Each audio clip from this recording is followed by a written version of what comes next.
pulsar. Pulsión. Pulsión de radio. Un programa donde la cultura late y el inconsciente nunca falta a la cita. Conducción y producción: Gabriel Pulice, Florentina Gamarra y Diego Yaiche.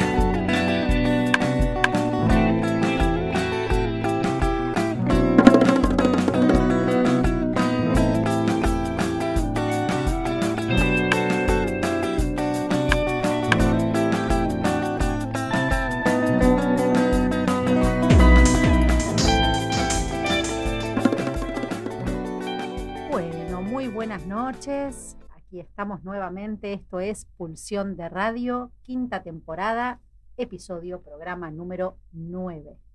Muy buenas noches. Bueno, hoy es un programa muy especial, muy particular. Por suerte tengo aquí a mi compañero Gaby Nicola. Muy buenas noches, Gaby Nicola. Hola, Florentina, y hola, Martín. Hola, muy buenas noches a nuestro invitado, Martín Kinkiewicz. Bueno, para comenzar, queremos contarles que hoy vamos a tener un programa muy especial.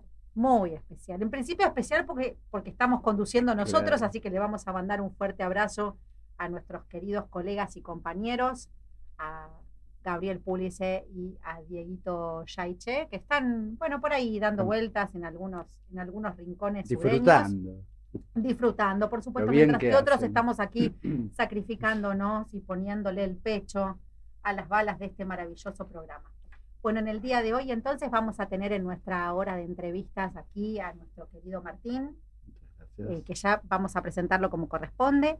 Y luego tenemos nuestra agenda cultural. Sí, que hoy viene un peso pesado del teatro independiente, un enorme actor, director, guionista, traductor, que es Pablo Finamore, que está presentando una obra de la cual vamos a hablar. Perfecto. Le vamos a mandar también un fuerte abrazo y un saludo a nuestro querido Francisco Casadei, que en el día de hoy tuvo un inconveniente personal y no nos va a poder acompañar en el Rincón de los Libros, pero algo que ver con los libros seguramente vamos a tener, porque en cualquier momento va a estar llegando aquí al estudio nuestro querido compañero Carlos Marcos, así que avisó que se iba a incorporar en este día para hacernos el aguante en este programa.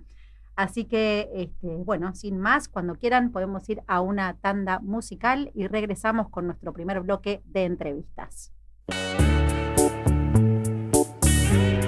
En Pulsión de Radio, ya se viene la hora de entrevistas. La hora de entrevistas. Bueno, muy bien, aquí estamos nuevamente.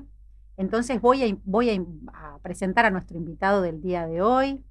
Él es el licenciado Martín Kinkiewicz, psicoanalista, investigador y supervisor. Y para hoy, que le propusimos a Martín, bueno, que nos convoque, que nos invite a conversar sobre alguna cuestión que desee plantear, interrogarse, y eligió un título muy especial que quisiera que luego él desarrolle cada punto, que es Encrucijadas teóricas, clínicas e institucionales en el psicoanálisis del siglo XXI. Bienvenido, Martín. Muchísimas gracias por estar acá. Gracias por la invitación, Florentina. Un gusto notarte a vos y a Gabriel. Acá, amigos, los amigos nos cruzamos siempre. Bueno, agradezco la invitación. Cuando me convocaste, pensé un poco en relación a la situación en la que yo me encuentro después de más o menos de 30 años de práctica en el psicoanálisis y de trabajo de investigación, y me pareció que quizás lo más pertinente era contarles lo que son, de alguna manera, de las preguntas que yo me hago respecto al psicoanálisis, y me gustó llamarlo encrucijadas, porque como ustedes saben, una encrucijada es un cruce de caminos, y ese requiere, digamos, si uno va para un lado o para el otro, ¿no? Digo, no es lo mismo, no llega al mismo puerto, digámoslo así, ¿no? Entonces, en particular, a mí me interesa mucho el porvenir del psicoanálisis, y he tenido en relación a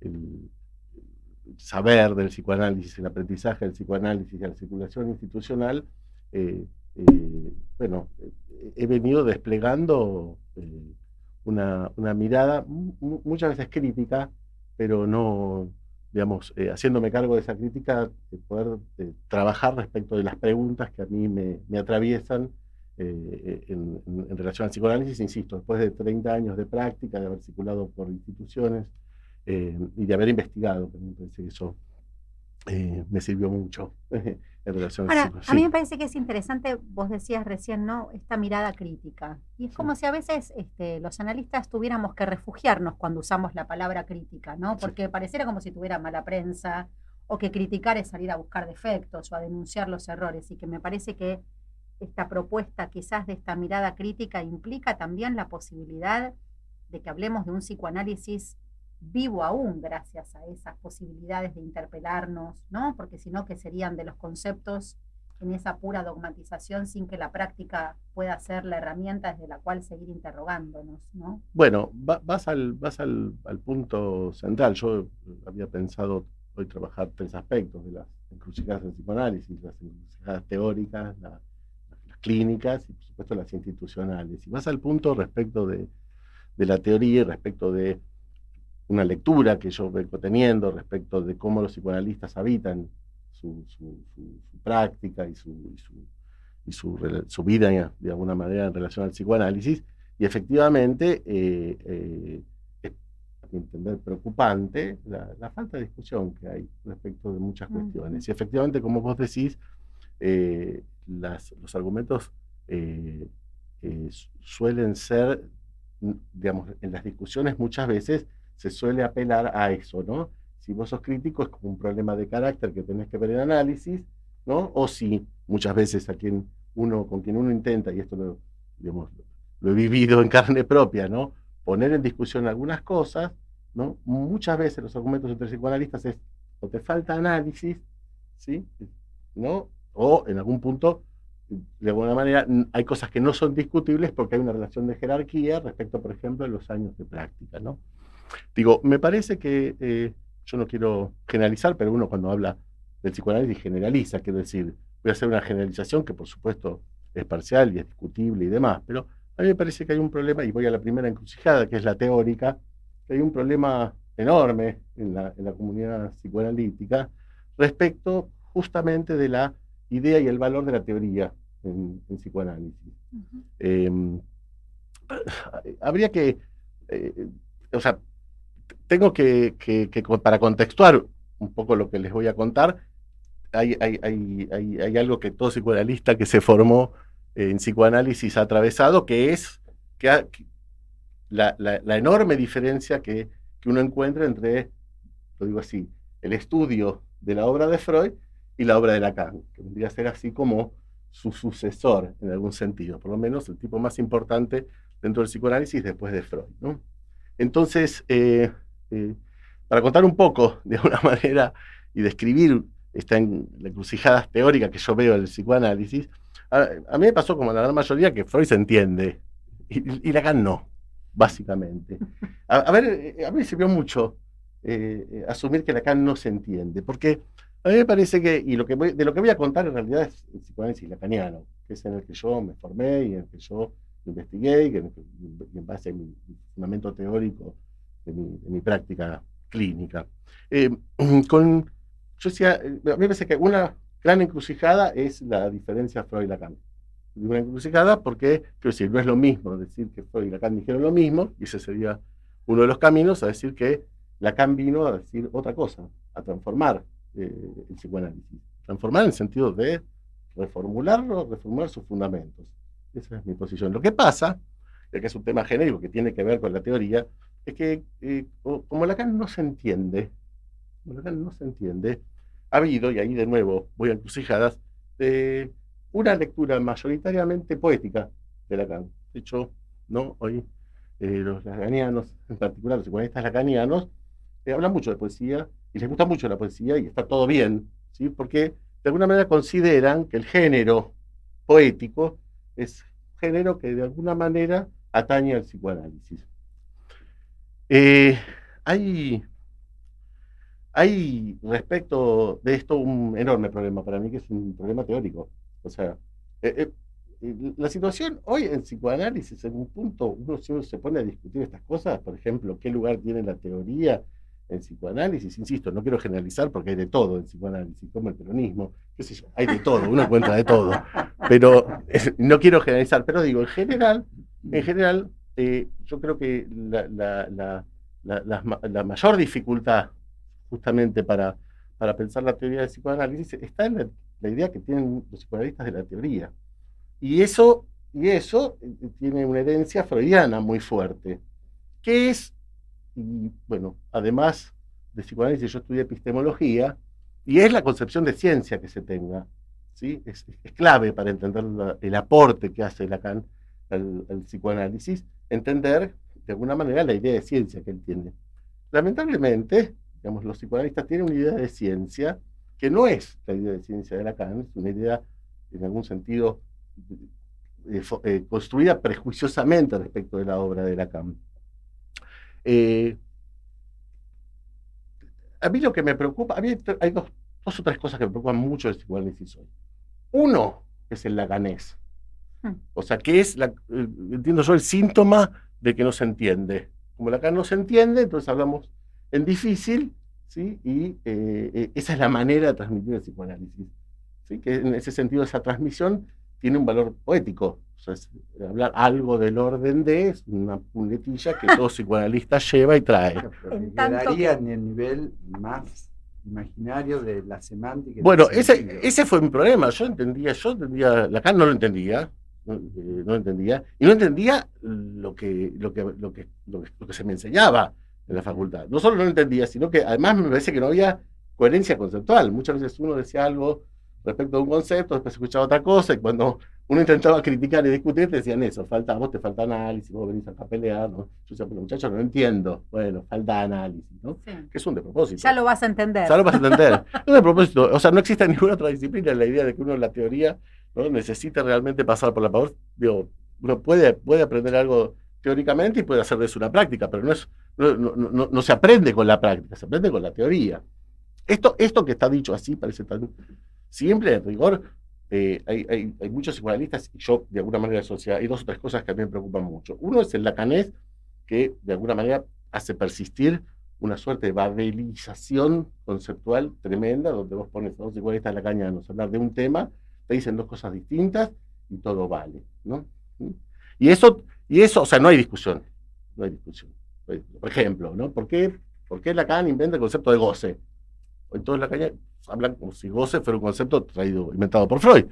Pero bueno, hay una estrategia epistemológica, hay un problema para Lacan con eso, y Lacan, en este caso, resuelve un problema con la idea de goce que ya venía de, digamos, de alguna manera, la teoría anterior, que es la teoría de Freud.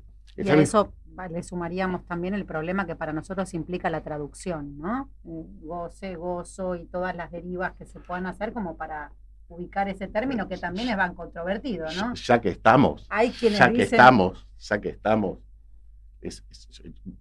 cabe en el apartado de, digamos, las encrucijada teórica, el apartado de la encrucijada teórica, por eso llamás traducción, es el establecimiento del texto de Lacan, fue hecho deliberadamente, digamos, no siguiendo, al menos de la mayor parte de su enseñanza, que es un seminario oral, el establecimiento oficial de ese seminario, que de hecho falta todavía, 40 años después de la muerte de Lacan, todavía está incompleto en algunos seminarios muy extraños, por el seminario 9, por ejemplo, que no esté eso, que no se, que se haya trabajado, digamos, hay seminarios, el 12, ¿no? El 12, digamos, hay un montón de seminarios que uno dice, ¿cómo puede ser? Porque no fue en lineal, no fue consecutivo, se tradujo primero una parte, el principio de la obra, después el final, y quedaron cuestiones en el medio. Bueno, el Miller, que es el responsable del establecimiento de Lacan, dice en su curso del año 2011 que él puso lo que a él le parecía, lo dice así, literalmente, que él, sobre lo que no se entiende de Lacan, él fue a completar lo que se entiende. La operación es criminal,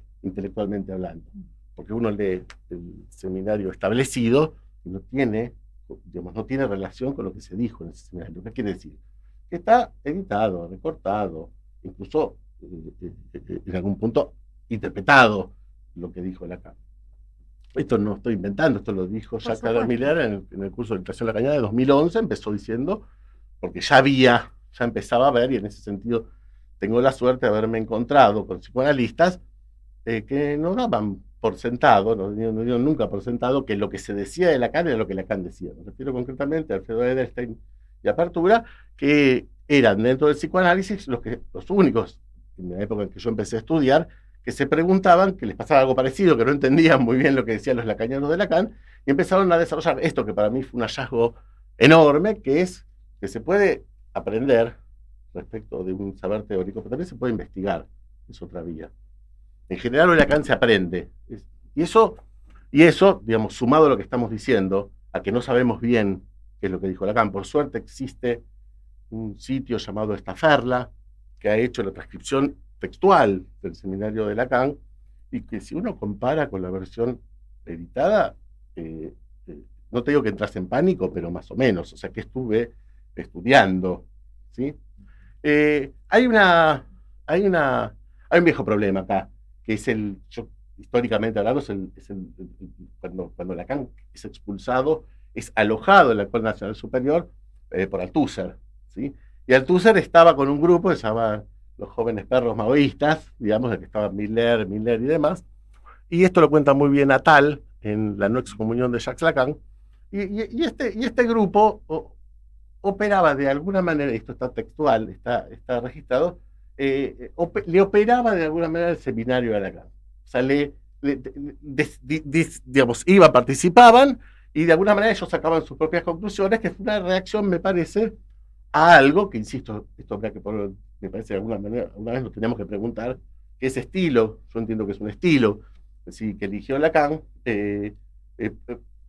La gran pregunta de millones es por qué eligió ese estilo, por qué lo eligió, porque Lacan, por ejemplo, el Lacan de la familia, los primeros, no era ese estilo que no se entiende, porque eligió ese estilo, y de alguna manera me parece que toda la interpretación que se ha hecho de Lacan es por la vía, lo digo así, de hacerle decir lo que de alguna manera el contexto de recepción tomó y lo tradujo. Hay una especie de traducción que está hecha por filósofos. Todo ese grupo es un grupo de filósofos, no de psicoanalistas.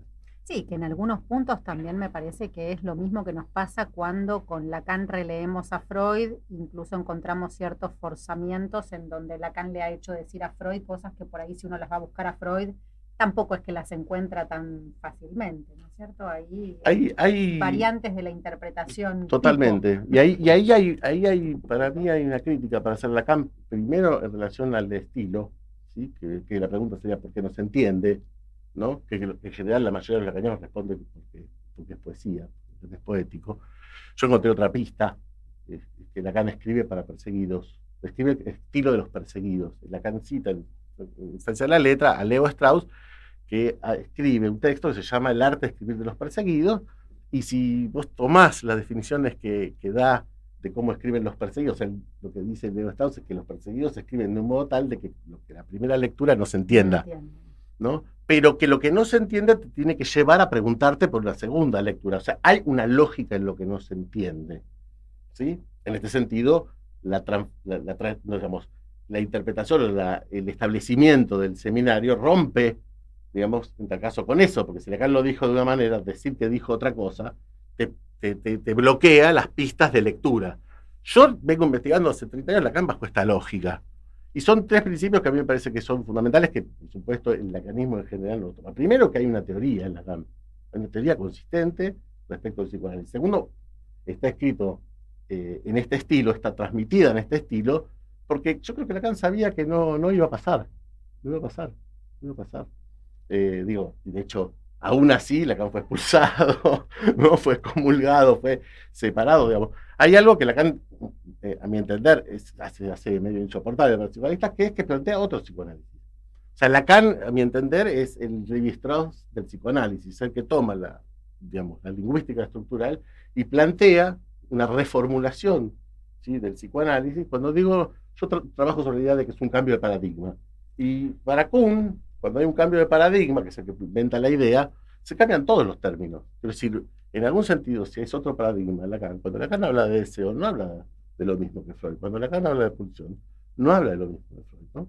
Esta diferencia, que yo diría, el laburo de investigación, digamos, todo mi laburo de investigación está hecho está orientado a ubicar esta diferencia, presupone tres cosas que los lacanianos no aceptan. Primero, que Lacan hay una teoría. Segundo, que hay una continuidad conceptual. Los lacanianos operan sobre la discontinuidad. Primer Lacan, segundo Lacan, tercer Lacan. De hecho, el ultimísimo Lacan, de alguna manera, es el que gana, es el más válido, ¿sí? A mí me encanta los lacanianos cuando hablan así de Lacan, porque ¿sabes cuál fue el ultimísimo Lacan? La carta que le manda al Le Monde cuando disuelve la escuela, cuando dice: acá nadie aprendió nada a mi lado, ¿sí? Hagan lo que puedan con mi enseñanza porque yo no pude transmitir nada, fracasé. Ese es el ultimísimo Lacan. Cuando viene Lacanianos a decir el último Lacan del último seminario, digo, yo soy del ultimísimo Lacan, pero de un tipo que dijo fracasé. Y lo dijo con todas las letras, se lo dijo a todo el mundo y cerró la escuela. Dijo, acá, de la disolución. Disolvió la escuela. Dijo, acá hay algo que no pasó. Y yo creo que tenía razón.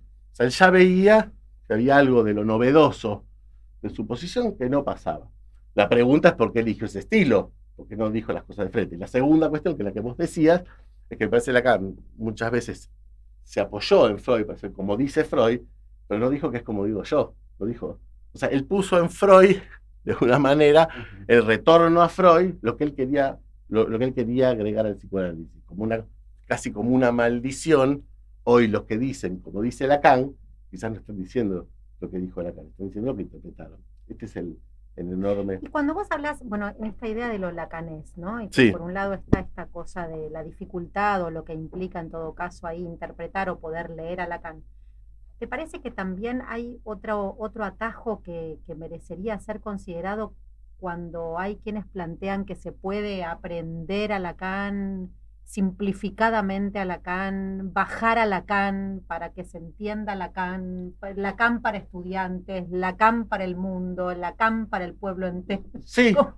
es que no hay manera de entrar a Lacan si no es por alguna de esas vías. El problema que yo veo que esas vías, lo digo así, son más estéticas, ¿sí?, que conceptuales, digamos. Hay una manera que creo que tiene que ver con lo que decíamos anterior, que es qué lugar, qué valor tiene la teoría en psicoanálisis. Para los psicoanalistas, y esto parece lo peor que nos puede pasar, consideramos que lo que ocurre en una consulta, ¿sí?, con alguien, un análisis, depende algo así como de factores absolutamente contingentes, como son la singularidad del analista, la singularidad del analizante, ¿no?, y el hecho del encuentro clínico, donde las cosas pasan de alguna manera. Muchas de las aplicaciones que uno escucha de esto parecen más curas chamánicas, muchas veces los análisis, que un análisis te puede dar cuenta de eso. Entonces, digo, me parece que hay algo que es tremendo, me parece, para la disciplina, que es que en el fondo pareciera que no se puede decir nada, ¿sí?, de un análisis si no participaste de eso. Pues si estás afuera, solo el analista y el analizante podrían dar cuenta de lo que pasó allí en un análisis. Que es efectivamente cómo se sostiene la cosa. Ahora, eso, si uno lo lleva, lo trata de interrogar, en el fondo parece superfluo la idea que se pueda explicar algo.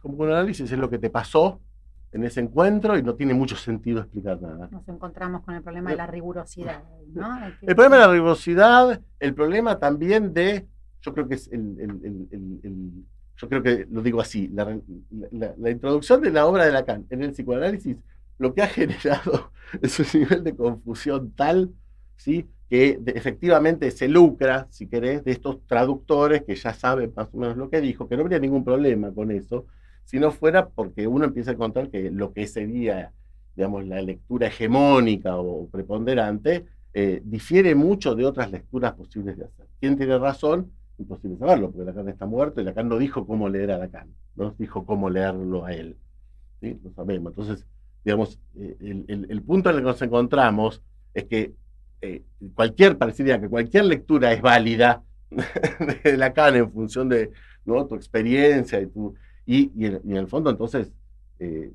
digamos, no se puede terminar de establecer qué dijo Lacan. Yo creo que efectivamente hay un Lacan que puede ser explicado, pero implica desencriptar de alguna manera, ¿no?, todo un trabajo de encriptamiento si asumimos la obra de Lacan como una obra que está encriptada, o sea que hay que estudiar, investigar y poder llegar a conclusiones respecto de lo que quiso decir.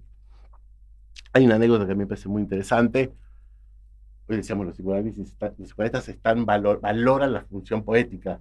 Ustedes saben que Jacobson, ¿sí?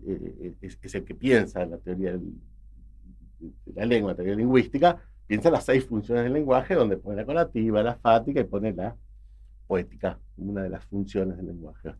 La anécdota que les quería contar es que Lacan inventa un nuevo término que se lo regala a Jacobson, incluso en su seminario, le dice: yo inventé una nueva función, la 7ª, que es la lingüisteria. Con ese término es increíble, porque primero es increíble lo sintomático que es la relación de los psicoanalistas con la lingüisteria, porque los psicoanalistas que hablan de la poesía, ninguno te habla de lingüisteria. Y además le dicen lingüistería, ¿no? O sea, se bajó en castellano como lingüistería, pero bueno, si es linguisterie en francés, como histerie, o sea, si es lingüistería, tenemos que hablar de histeria, no de histeria. Si es lingüisteria, bueno, esa función lingüistérica, que es efectivamente la función que de alguna manera transmite el inconsciente, digámoslo así, en el discurso, ¿sí? Esa sería la función, digamos, clave para los psicoanalistas. No la poesía. ¿Sí? No la poesía. No hay ninguna producción de saber en la poesía. ¿Sí? Lo que hay es, digamos, es lo que yo llamo una estetización del psicoanálisis en detrimento, ¿sí? De la lógica y la rigurosidad. Hay un movimiento, digamos, estetizante en el cual de alguna manera tiene consecuencias fatales, ¿no? Digamos, yo sigo a determinado profesor o referente de psicoanálisis porque me gusta cómo lo dice, ¿no? Eso pasa, digamos, donde lo que tiene valor es la mise en scène que hace, ¿no? Un psicoanalista cuando habla y demás, entonces es más histriónico, digamos, pero a nivel de contenido pareciera que no hay discusiones, no se discute. ¿Me gusta o no me gusta? Martín, sí. Una pregunta. Digo, el retorno que se realiza en Buenos Aires, entiendo, de 2000, no sé, hace 10 años, 15, no sé situarlo, 2014, ¿cuándo? En el retorno a Lacan desde Buenos Aires. Sí. ¿Vos cómo ubicás o qué pensás? Porque desde otros lugares que también se forman en una lectura lacaniana, no han acordado con el punto del establishment o de lo que hace hegemonía. No le contestes ahora. Bueno, vamos a hacer como con el tiempo televisivo, nos vamos a ir a una pequeña tanda musical y en el regreso Martín responde la pregunta recién formulada por nuestro querido Gaby Nicola. Bueno, muy bien, estábamos escuchando Silencio de Los Tipitos, anteriormente Boy George con Camaleón. Ahora sí, la respuesta ansiada de Martín. La pregunta de Gabriel iba a algo que pasó, que se empezó a dar hace unos años, un movimiento del cual estoy contentísimo de formar parte, que se empezó a hacer pública la idea de que quizás había otro Lacan, no el Lacan establecido por Miller, ¿no? Establecido arbitrariamente y tan forzosamente por Miller. Esto empezó la importancia histórica de estas cosas es que no empezó en un lugar, empezó en varios lugares a la vez. Y de hecho, tuvo consecuencias. Por ejemplo, a partir de ese movimiento, en el cual está ese llamamiento que se hizo, eso fue la expresión pública más fuerte, ¿no? de que hay otro Lacan. Pero otro efecto que tuvo eso, que empezó a aparecer hace unos años, fue que se empezó a hablar del millerianismo por primera vez. O sea, nosotros decíamos que Lacan de Miller no era Lacan, era Miller. Y digamos, la cuestión crítica respecto a cómo Miller establece el seminario lleva, ¿sí? Hay un libro muy interesante que es El nacimiento de la clínica milleriana, que salió el año pasado, ¿sí? Que es la idea de que efectivamente hay, digamos, la teoría milleriana no es Lacan, ¿sí? Lamentablemente todos los seminarios establecidos por Miller, ¿sí? Dicen que es de Lacan, no dicen los seminarios Miller, ¿no? Lamentablemente los seminarios de Lacan. Yo creo que se ha hecho evidente, digamos, si uno estudia la obra de Lacan, que lo que dicen los lacanianos no necesariamente es lo que dice Lacan. Incluso Un pequeño ejemplo, estoy trabajando el tema de locura, me interesa hacer la parte clínica, aquí hablar de las encrucijadas clínicas, estoy trabajando en locura. Y trabajo un texto bastante conocido dentro del ámbito psicoanalítico de Pablo Muñoz, que se llama Las locuras de Lacan, ¿sí? Bueno, Pablo Muñoz trabaja una referencia a Lacan para meter un tema, una referencia a un texto que es la introducción a los escritos en alemán, ¿sí? Y Pablo Muñoz hace ahí todo un desarrollo sobre, toma un término del texto ese que es la singularidad, y trabaja la singularidad del psicoanálisis, ¿sí? Tal como trabajan los lacanianos.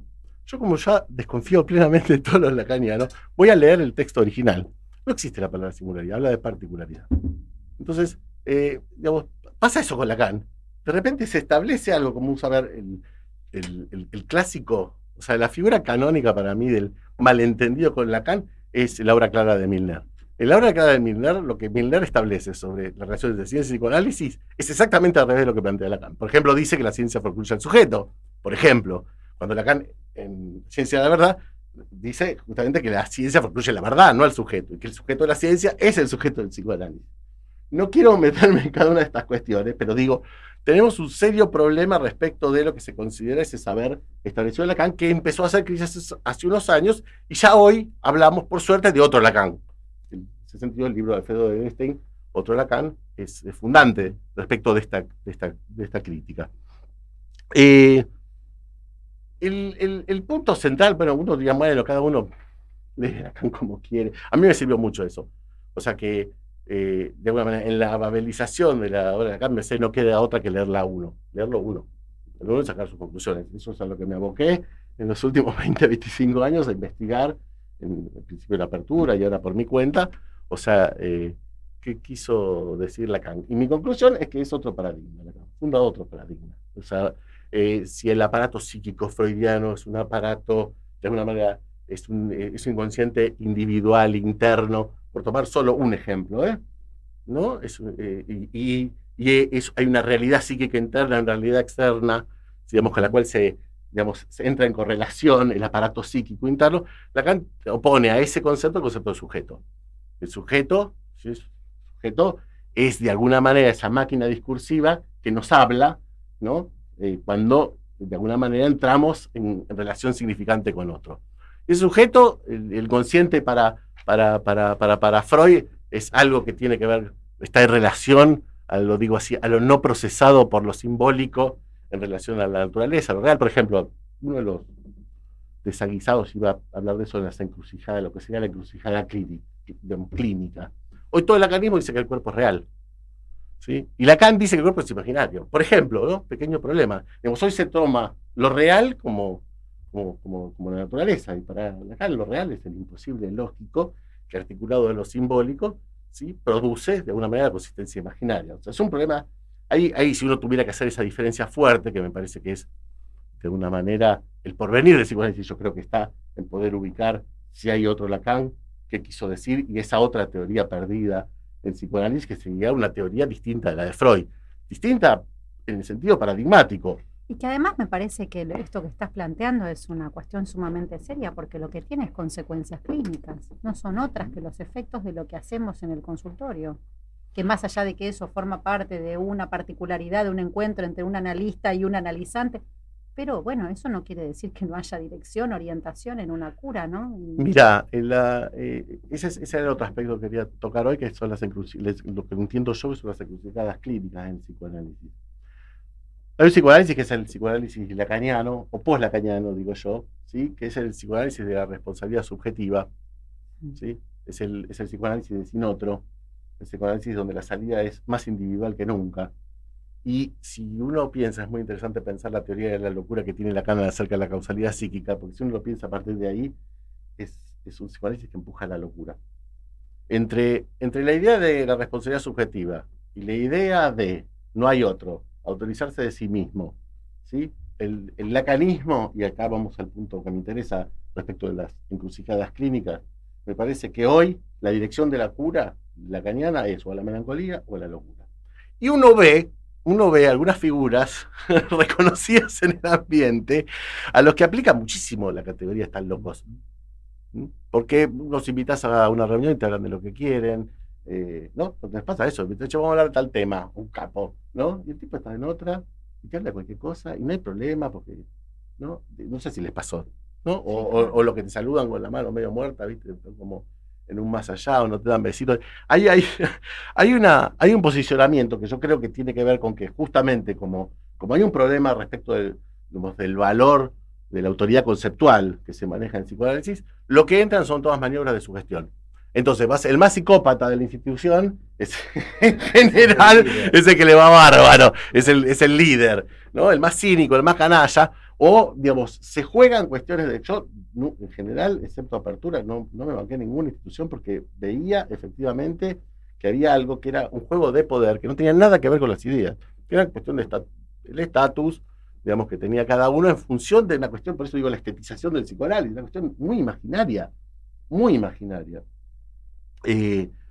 Entonces, digamos, a mí me parece que la encrucijada clínica más fuerte del psicoanálisis es que hay un psicoanálisis que para mí apunta a la locura, que es que no hay otro que me van es el como termina, no sé si leyó una temporada con Lacan de Pierre Rey, que él dice, ya está, ahora está, que es el problema de libertad también.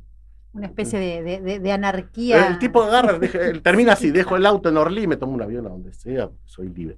Que ese es otro tema, libertad, ¿no? La idea de libertad, la idea de que no hay otro, y la idea de la autorizarse de sí mismo.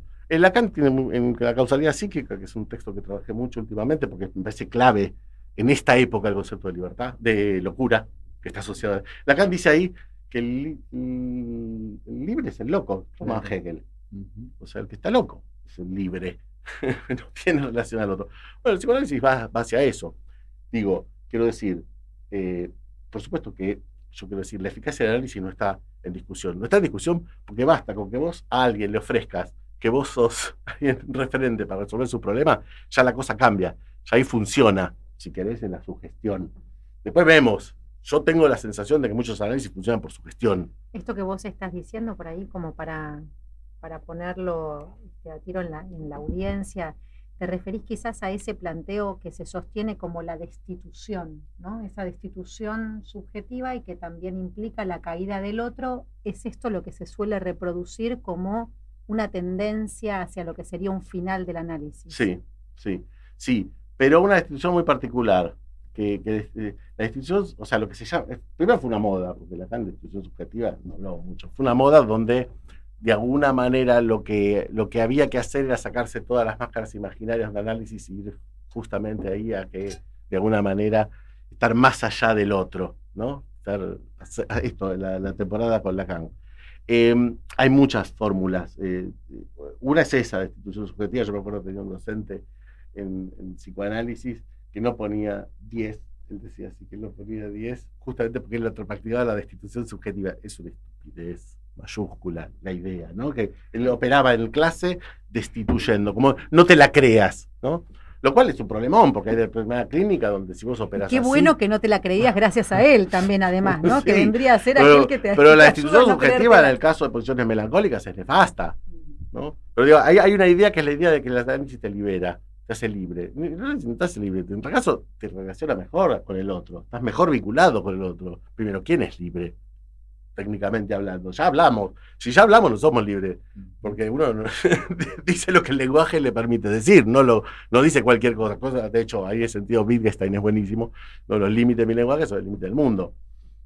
Pero bueno, digamos, son anécdotas que contamos, pero digamos, lo quiero dejar en estación porque me parece que es una encrucijada enorme hoy en el psicoanálisis hacia dónde va la dirección de la cura. Creo que así como está establecido, y lo digo además también recibiendo analizantes que han hecho análisis de años, donde uno pregunta, por ejemplo, qué pudiste establecer, y te das cuenta en el fondo que los análisis no fueron una práctica relacionada con el saber.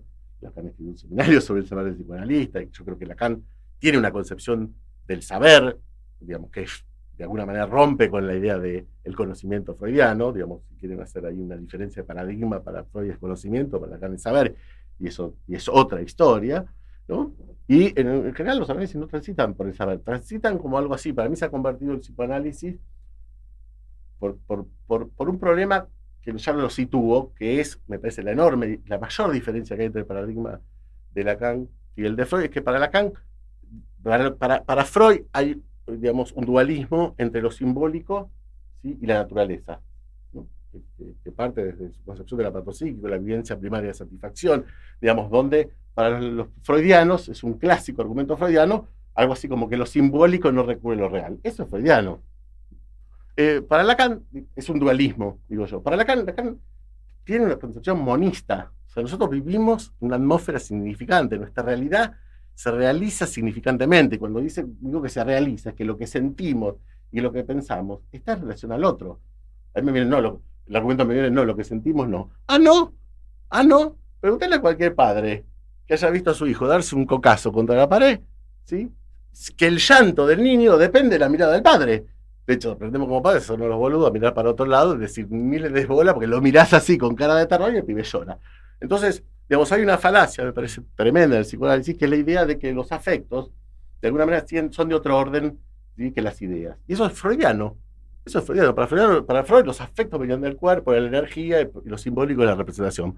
Para Lacan no es así. Para Lacan la energía del significante es la verdad, dice él. Es la función de la verdad. Eso es lo energético. Y no hay una energía por fuera de lo significante, ¿no? Plantear esto hoy en psicoanálisis implica cambiar la cabeza, que yo creo que está formateada a la freudiana, ¿sí? Y hay muchos conceptos de Lacan que están perdidos porque no entran en el paradigma freudiano. Lo que yo llamo el poslacanismo es una retraducción de Lacan adaptada al paradigma freudiano. Y ahí, en algún punto, ¿no?, descornada, diría Lacan, de su mayor potencia, o sea, castrada de su idea, digamos, su mayor potencia explicativa. Y también planteabas esto de que la otra salida de esta encrucijada, de la salida por la vía de la locura, es la locura como obstáculo. Sí, sí. Eso es otra cosa. Hay dos cosas. Una es la locura y otra es la melancolía, que tiene que ver con otro principio post-lacaniano de moda, que es la responsabilidad subjetiva.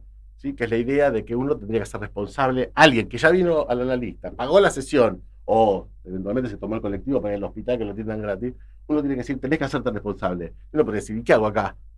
¿Qué hago en el análisis si no sé hacerme responsable? O sea, es una reduplicación de la responsabilidad que en realidad, ¿no?, es la resistencia del analista. Muchas veces cuando el analista no sabe operar, no sabe qué pasa, y creo que hay un problema enorme en el poslacanismo para tratar los afectos, ¿sí? Lo que debe pone a cuenta del paciente. Antes se decía, usted resiste, hoy se dice, usted no se hace responsable. ¿Sí? Creo que viene ese mismo valor. Y eso habla de la dificultad, porque efectivamente los casos son difíciles y en un punto uno tiene que, de alguna manera, poder plantearse las dificultades dentro del caso. Pero es típico de los psicoanalistas que le tienen la dificultad analizando, entonces es que no se hace responsable. Ahora, insisto con esto, ¿qué sería no hacerse responsable si uno va a estar yendo al analista? ¿Qué es eso? Esa responsabilidad subjetiva, ¿sí? Me parece que lo que da consecuencias clínicas es melancolía. Hay gente que viene absolutamente, digamos, incendia el super yo, en términos, hablando para psicoanalistas, esa posición, ¿no? Yo considero que la responsabilidad del sujeto es del analista. O sea, que es el sujeto, entendido el sujeto como concepto lacaniano, que tiene que pensar la estructura discursiva, el que alguien sostiene y respecto a la cual padece. Esa es una hipótesis que tiene que armar el analista. ¿Qué le pasa a este tipo? Digamos, ¿no? ¿No? Se complica mucho la cosa cuando le atribuimos que se tiene que hacer responsable de eso. Y pasa algo que ha pasado siempre en las desviaciones del psicoanálisis, que es la transformación en una moral. O el psicoanálisis lacaniano, o en la identificación con el analista, ¿no? Sí, consecuentemente. pero es lo mismo, porque hoy podríamos decir así, los psicoanalistas lacanianos, lo que llamamos los post-lacanianos, son educadores del goce. O sea, goce bueno, goce malo, tenés que hacerte responsable, esto sí, esto no. Son posiciones morales. Y fíjense que ha habido recaídas, ¿no? Sería la segunda recaída. La primera recaída del psicoanálisis fue por el lado del yo, ¿no? El posfreudismo. Entonces había que adaptarse a, ¿no?, la realidad, ¿no? Había que adaptarse, ¿sí?, de alguna manera a los objetos. Había que tener una relación adaptada con los objetos. Y hoy, por la vía del goce, es la misma, pero desde el otro polo. Hoy hay que llevárselo, digamos, hay que poder lidiar con eso que está más allá del lenguaje.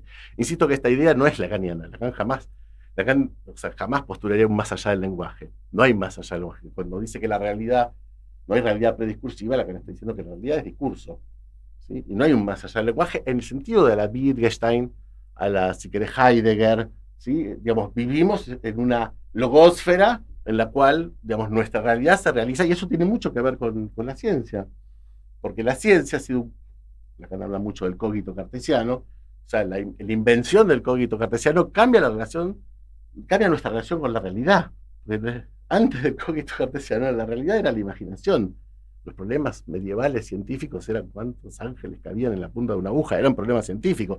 Después del movimiento racionalista del cogito cartesiano, ya nosotros tenemos una exigencia racional respecto a la realidad. Ahí funciona el significante.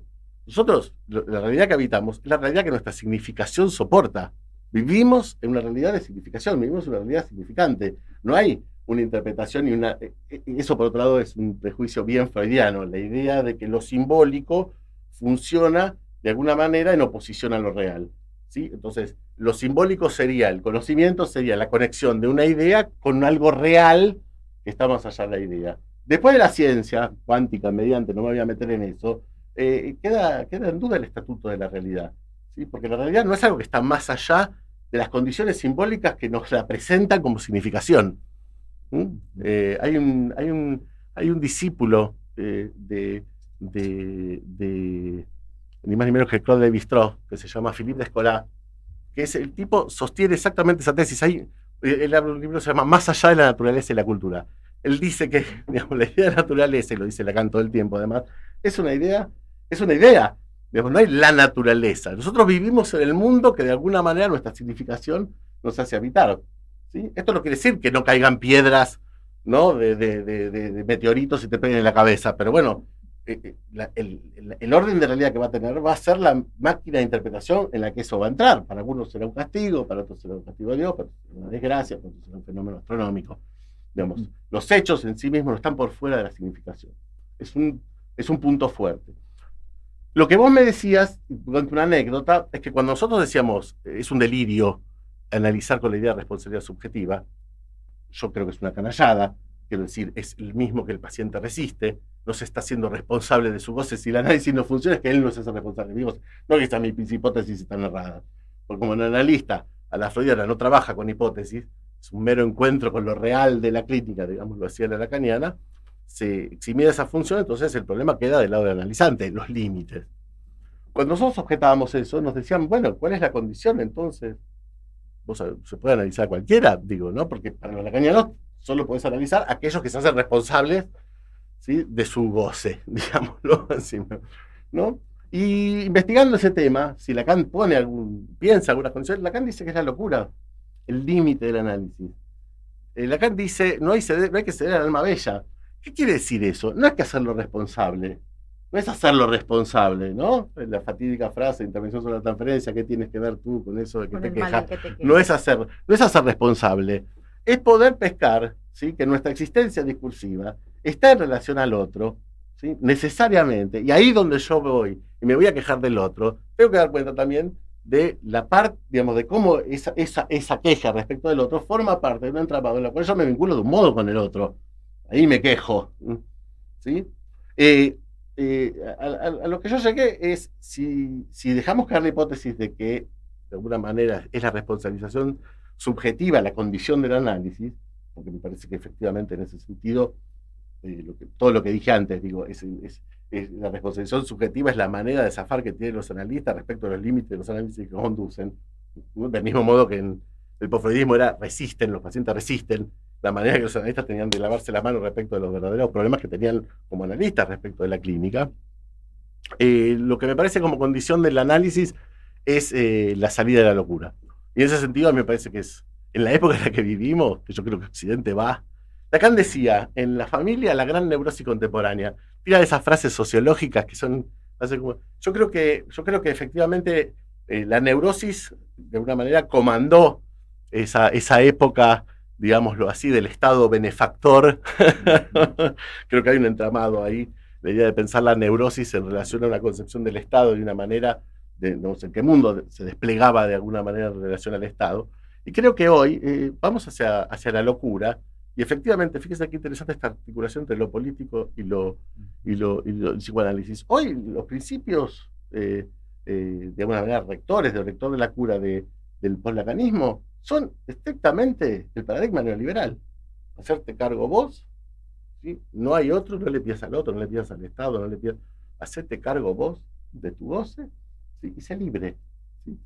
¿No? Digo, es interesante cómo el lacanismo repite de alguna manera algo que está instalado, ¿sí? en la sociedad, y que es, digámoslo así, la tendencia, llamémosle neoliberal, o de, bueno, más que nunca Argentina hoy, ¿no? De desmantelamiento del Estado como instancia de mediación, y que cada uno se arregle solo. No es casual, no es casualidad. ¿Cuál es, Martín, el punto para no caer en esta salida moral que ubicás? Impacta escuchar el campo de resonancia con actual, epocal. ¿Cuál es la salida ética en el planteo, en la lectura que vos haces? Lo contrario que el psicoanálisis lacaniano, es que hay otro. La idea que hay otro. En este caso, Lacan nunca dijo no hay otro. Lacan dijo no hay otro del otro, que tiene que ver con que no hay metalenguaje. Que no hay metalenguaje quiere decir que no hay más allá del lenguaje. Es lo que estoy diciendo. Lacan está diciendo no es que hay más allá del lenguaje. Vivimos en una atmósfera del lenguaje y nuestra realidad son, de alguna manera, ¿no? El efecto de esas chispas de significación que nos arman a nosotros en algo llamado realidad, que ni más ni menos que es la significación que nos sostiene en algo así como la realidad en la que habitamos. Pero no hay la realidad con mayúscula. Vivimos burbujas de realidad, efectivamente, eso es interesante para pensarlo, que son los campos semánticos de significación que habitamos. No hay significación posible más allá de las significaciones posibles que yo pueda dar. O sea, no hay realidad más allá de lo que pueda significar. Tu pregunta iba a la condición de época. Yo creo que el psicoanálisis lo que puede ofrecer es lo contrario de lo que ofrece el lacanismo, que es salir de la locura. Yo creo que el lacanismo, en el sentido de no hay otro, libertad individual y autorizarse de sí mismo, hacer la que se te canta, va recontra del lado de la época. ¿Sí? Queda recontra pegado a lo que sería una demanda social de época. El psicoanálisis justamente lo que propone es, hay otro. El psicoanálisis no es individual, porque uno ofrece otredad. Hay otro, porque ¿qué ofrece el psicoanalista? Un diálogo que pueda plantear otra significación. En ese sentido, el psicoanálisis, si tomamos que la realidad es la consecuencia de la significación, efectivamente el análisis cambia realidad, porque cuando cambia tu estructura de significación, y vamos a decir, eso sería un análisis, llevar a extremar hasta el punto de la puesta en cuestión de las significaciones de alguna manera que vos venías sosteniendo, y alterar esa estructura, esa sería el corte por la línea media de la banda de Moria, cambiar la estructura del sujeto. O sea, uno sale en otra realidad, ¿sí? Si entendemos la realidad, ¿sí? Como, de alguna manera, la relación de significación al otro de cada quien. Y sobre todo lo que después también trajo como consecuencia esta idea del de ser, del de être, esas variaciones que también me parece que son revisables con esto que estás contando. Bueno, ¿no? porque en eso hay la crítica ontológica que hace Lacan, justamente la categoría de ser, que es la antifilosofía, porque si la filosofía es la filosofía del ser, la antifilosofía que Lacan funda, ¿sí? En algún momento del seminario 11 dice, es óntico, el inconsciente, no es ontológico.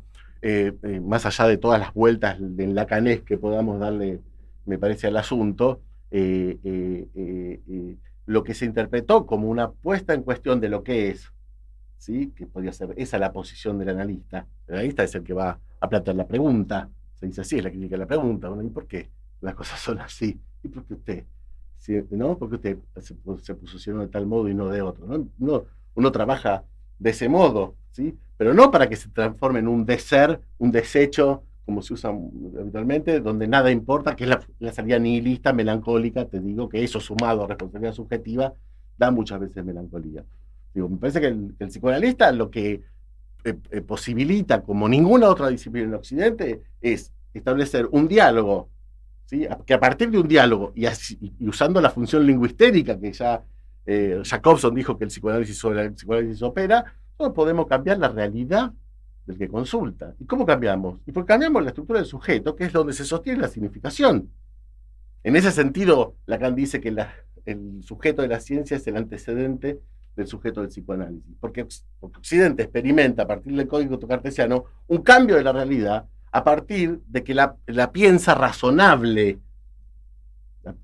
Las condiciones de razonabilidad y de lógica, al meter la lógica y la matemática en relación a la como digamos, de alguna manera, exigencia previa a la racionalidad, construye y permite acceder a saberes que antes era imposible saber. De hecho, hay una forma de saber que inaugura la ciencia y que para Lacan es fundamental, que es la idea de operar, la idea de operar por abstracción, digamos, de operar, justamente, nosotros tenemos, vos vas a lo que es la teoría de la relatividad y es una lista de funciones matemáticas, o sea, se accede a la realidad del universo a partir de una formulación, digamos, matemática. En algún punto, cuando se dice que el sujeto del psicoanálisis y el sujeto de la ciencia son homólogos, es que efectivamente, si se piensa así, uno cambia la estructura que sostiene la significación de la realidad y cambia la realidad. Digo, sí. ¿Te tenemos 10 minutitos más? Bueno, vamos a hacer entonces nuestra tanda y volvemos en nuestro cuarto bloque. Bueno, muy bien. Vamos a aclararle a nuestra audiencia que hemos avisado que en el día de hoy nuestro rincón de libros se va a ver pospuesto unas semanitas, así que continuamos con unos minutos más que nos va a regalar Martín para poder hablar sobre este tercer aspecto que era el institucional. Sí. Y te liberamos, ya no te queremos, No, te tendríamos acá. Y decimos que tenemos me encanta que haya alguien interesado en lo que me segundo invitado, que es el actor, director Pablo Finamore, que nos está acompañando. Y que hoy le vamos a dedicar todo ese tiempo, nuestra agenda cultural, para la presentación de su trabajo actual. Así que muy bienvenido, Pablo, y muchísimas gracias por estar acá. Por favor, un placer. Muchas gracias a ustedes. Bueno, un placer también estar acá. Instituciones. Instituciones. Encrucijadas institucionales en psicoanálisis. Si tomamos un poco lo que venimos pensando, lo que vengo presentando, que son en principio algunas cuestiones preocupantes de la comunidad psicoanalítica, como por ejemplo la estetización, ¿no? Del saber y el desprecio de alguna manera por la lógica y la racionalidad, con una crítica del mecanismo, la idea de que la ciencia es algo malo, que totaliza, que es algo que ninguna teoría de la ciencia dice lo que los lacanianos dicen que dice la ciencia. Ese es un temón que no nos vamos a meter. Pero tomando un poco esta relación antagónica que tienen los psicoanalistas en general con la ciencia, que si uno lee a Lacan, para nada participa. Lacan tenía una noción de ciencia que intentó articular el psicoanálisis. Lacan dice en Massachusetts en 1975 que él hizo todo para articular el psicoanálisis a la ciencia, no se pelea con la ciencia como los lacanianos. Yo creo que hay un tipo de institución que está vigente hoy, yo creo que son instituciones religiosas y operan, son la palabra dogma, operan en la transmisión de un dogma, como no hay discusión teórica posible, entonces digamos, el que más destreza tiene retórica, ¿no? Y de otra índole es el que gana la discusión, más allá de los argumentos, ¿no? Porque les decía esa afinidad que hay con lo estético del psicoanálisis en detrimento de lo lógico. O sea, se puede decir cualquier cosa, pero si la decís bien, digamos, entra, y si no le exigís racionalidad, de alguna manera la exigencia de racionalidad está mal vista en el psicoanálisis, porque se supone que el psicoanálisis va más allá de toda racionalidad. En el fondo es un tema, te diría así, es romántico. El psicoanálisis freudiano es romántico. El psicoanálisis Lacan propone otra cosa. Entonces yo propongo, me parece ahí que el destino de las instituciones psicoanalíticas hoy yo veo son la religión y el adoctrinamiento, digamos, como una vía de formación institucional, o creo que descubrimos algo que nos aportó mucho en la apertura, que es que se puede entrarle a Lacan investigando, no aprendiendo. En el estilo del maestro ignorante a ranciar, yo creo que Lacan así diciendo, nadie entiende lo que dice Lacan. Partamos de ahí. Saquemos ese lugar de que alguien entiende. Y veamos qué podemos construir en el sentido de establecer como una investigación. Un aprendizaje a investigar es investigar las referencias, los problemas de lo que Lacan ubicaba. Entonces, por eso digo, me parece que hay una posición religiosa respecto del abordaje de la obra de Lacan, y me parece que está apareciendo hace unos años, cada vez con más peso, una posición que yo llamaría, a pesar del prejuicio que tienen los freudianos con esa idea, o los lacanianos, es una posición más científica, un abordaje más científico, que Lacan, que implicaría esto. Lacan, hay una enseñanza, la enseñanza de Lacan es una totalidad, digamos, que hay una continuidad, no hay discontinuidad, eso lo establecen los lacanianos, y presuponen eso lo que les decía al principio, del ultimísimo de Lacan vale más que el primero. Yo creo que del primero, de función y campo de la palabra, es todo el programa de Lacan, y lo desarrolla del 53, que lo enuncia hasta el final, ¿sí? Y es la articulación del psicoanálisis, ni más ni menos con la epistemología y con la lingüística, básicamente, ¿no? Digamos, ese es el Lacan dice que su función y campo del discurso de Roma es su programa de investigación, y él lo despliega a lo largo de toda su enseñanza. Por supuesto que para poder animarse a esto, hay que de alguna manera poder salir de todas esas identificaciones imaginarias institucionales de las que veníamos hablando. Digo, no es un camino muy fácil el empezar a decir quizás Lacan dijo otra cosa. Yo tampoco sé si lo que yo creo que dice Lacan es lo que él quiso decir. En ese sentido no tenemos salida, no es que hay un lacanómetro que vos medís, como te haces un análisis de orina y te sale esto es lacaniano o no. Pero es muy interesante la lectura intelectual que presenta, me parece, la obra de Lacan, por supuesto, si uno tiene como fuente las fuentes originales. Decíamos que el drama que tenemos en lacaniano es lo que se llama El Seminario, que es la mayor obra que Lacan produjo, está editada arbitrariamente por los que son los dueños de su obra y parcialmente, porque ni siquiera se editó todo. Si uno puede superar esos obstáculos, y hay dos referencias que son fundamentales para dar cuenta de esto, que una es Estaferla, el sitio donde están las descripciones de todo el seminario, y otro es la obra de Rodríguez Ponte, ¿sí? Que efectivamente, hablando de crítica, ¿no? Rodríguez Ponte hizo establecimiento crítico del seminario. Esas son las fuentes más fidedignas. O sea, tenemos un problema que no lo tuvo ni Spinoza lo tuvo. Spinoza no se podía leerlo, pero no le tocaron los textos. No estamos leyendo una Spinoza que no es Spinoza. En el lacanismo estamos muy mal en ese sentido. Y a mí me parece además que, digamos, hay algo que es notorio en las instituciones psicoanalíticas, en particular lacanianas, que es la jerarquía, ¿no? Digamos, cómo de alguna manera las instituciones funcionan como máquinas jerárquicas en las cuales uno va ascendiendo en relación a criterios que me parece no tienen que ver con lo conceptual, no tienen que ver con el manejo de la práctica, de la crítica, tiene que ver con, cuestiones que pasan en todas las instituciones. El problema es que si las instituciones psicoanalíticas no pensamos en saber del psicoanálisis, para mí estamos en un brete, que creo que muchas veces uno escucha psicoanalistas y chamanes, y no hay mucha diferencia. El chamán, como el psicoanalista lacaniano, también cree que es inefable lo que pasa en la cura, que depende de algo que va más allá de lo que se pueda decir, y que de alguna manera depende de otra instancia, que para los psicoanalistas sería, los lacanianos sería el inconsciente, ¿no? Lo que el lenguaje no puede recubrir, y para los chamanes sería, otras realidades. Sí, ¿no? lo cual también me parece que lo que pone en peligro es precisamente este riesgo que corre la abolición de la enseñanza, ¿no? Porque si la enseñanza se sostiene en una formalización, y la formalización es específicamente esto que atañe a la praxis, y la praxis también se anuda a la posibilidad de estudiar, ¿no? Conceptualmente, sí. Me parece que a la larga también esto nos habilita a una pregunta respecto de lo que es la divulgación, la transmisión, y que eso no es la enseñanza, y que la enseñanza tiene que ver con este esmero a partir del discurso psicoanalítico de poder formalizar una enseñanza. Bueno, ¿no? Acabas de tocar el punto clave, digamos, cuando Lacan hace una apuesta a la transmisión del psicoanálisis, claramente, y una apuesta a la transmisión formalizada del psicoanálisis, que él dice es una transmisión integral, que cuando, en realidad, tomando el discurso de la epistemología, el discurso de la ciencia, cuando uno pesca la estructura, y esto vale para creo que cualquier disciplina, es ahí que uno puede transmitir, cuando pesca la estructura de las cosas. Lacan va totalmente a la idea de estructura, paradigma, digamos, donde él fue formado y donde lo que él aporta al psicoanálisis, le decía, es como el Lévi-Strauss del psicoanálisis. Creo que en ese sentido estamos complicados en el psicoanálisis respecto a la transmisión, y estamos complicados también respecto de algo que me parece que se está dando a nivel muchas veces institucional, que son cada vez más los analizantes, son los que se forman y los que supervisan con los mismos miembros de la institución, con lo cual hay una suerte de, digamos, gueto que se va armando ¿no? endogámico, y hay muchas veces mucha gente que ya, a mí mucha gente que diciendo, che, yo psicoanálisis no quiero, siendo que yo ofrezco eso.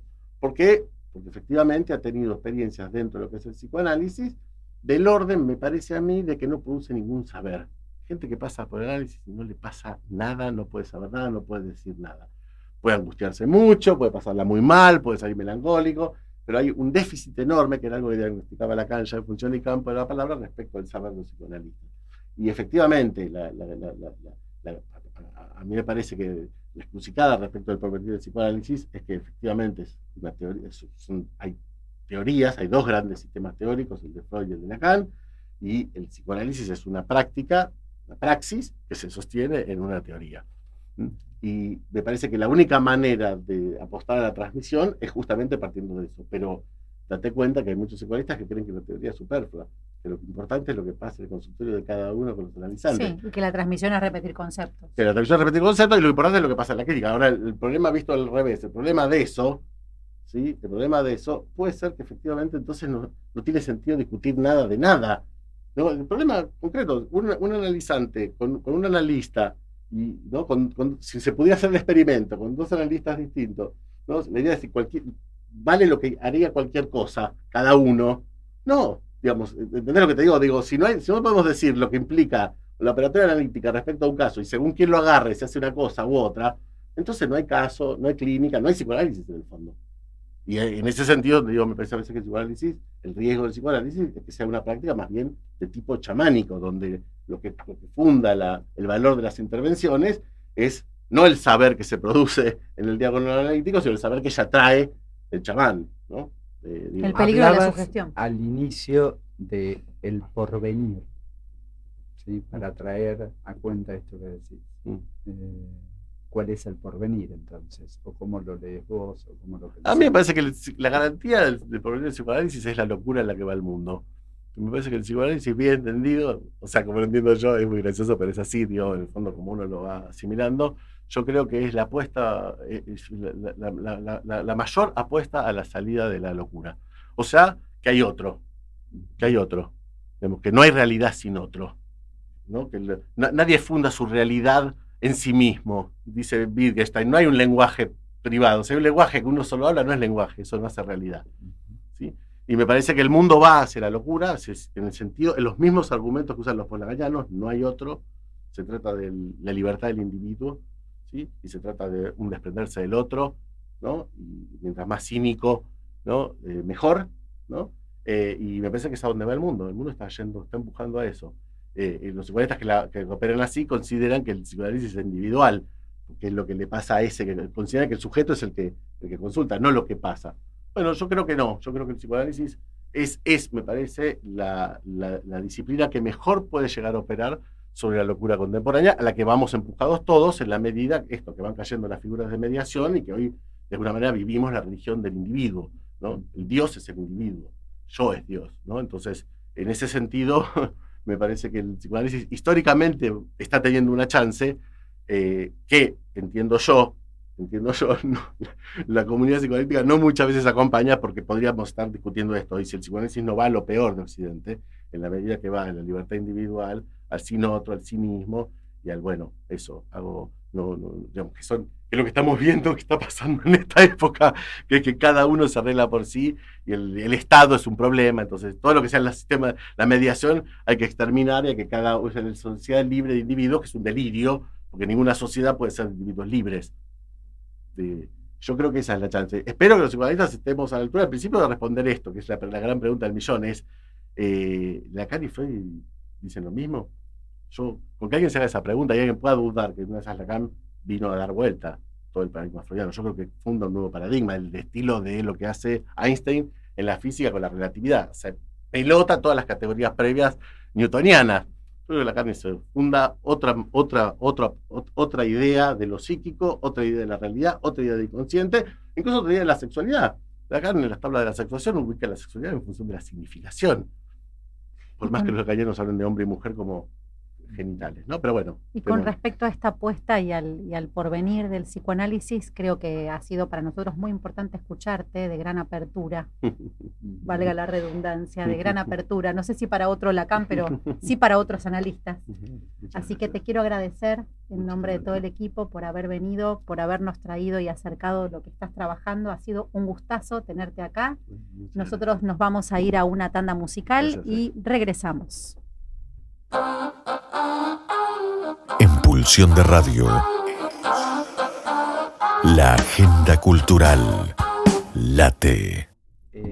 Muy bien, inauguramos entonces esta agenda cultural. Le contamos a nuestra audiencia que estábamos escuchando nada más ni nada menos que por Pescado Rabioso, de Spinetta, del disco Artaud, que a mí me parecía el modo más... el campo de resonancia con lo que vamos a hacer entrada a hablar de una obra que, como a mí me gusta decir, el teatro viene a la radio.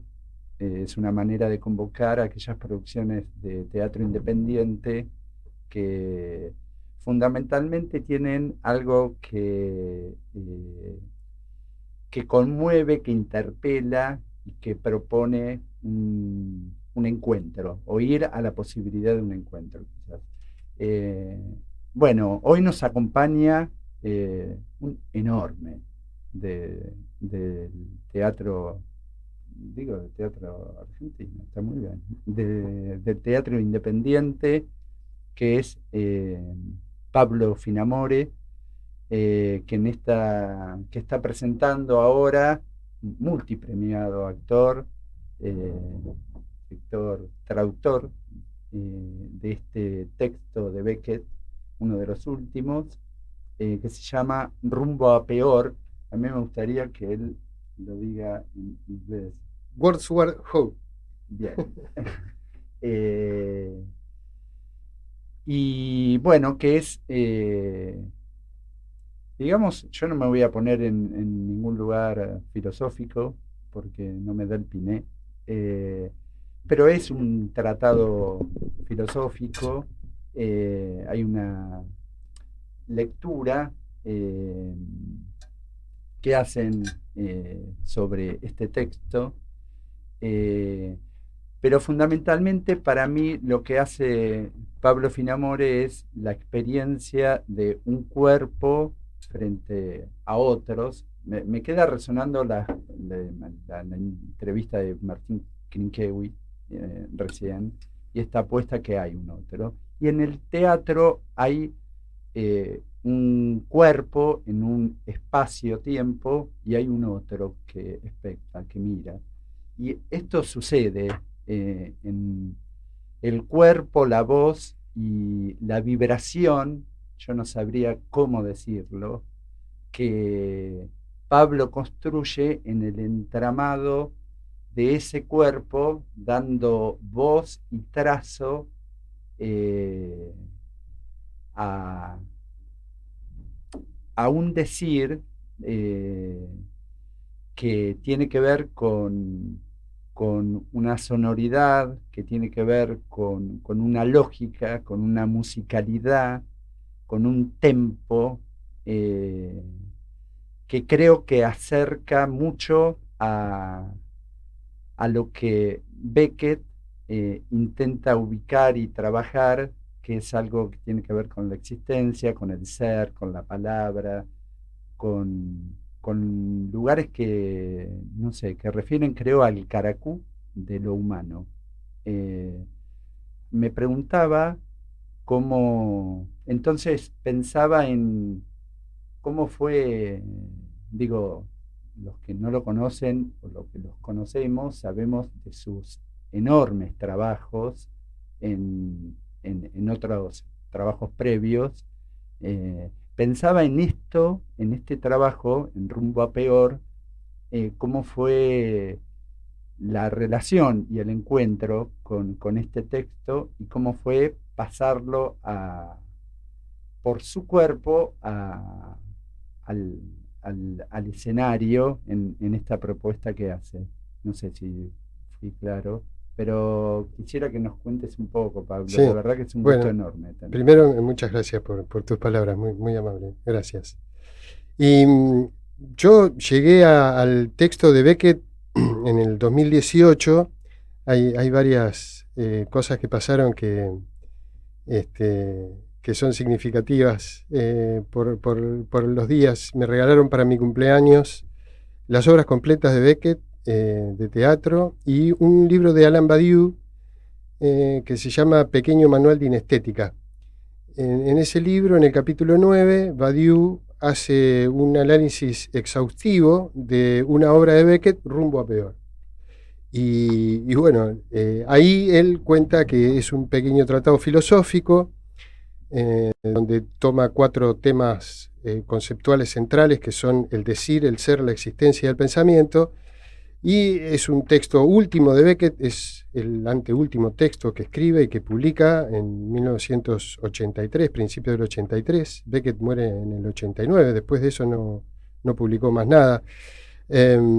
Una de las al ser un texto último, hay una condensación en él de todo su sistema de pensamiento.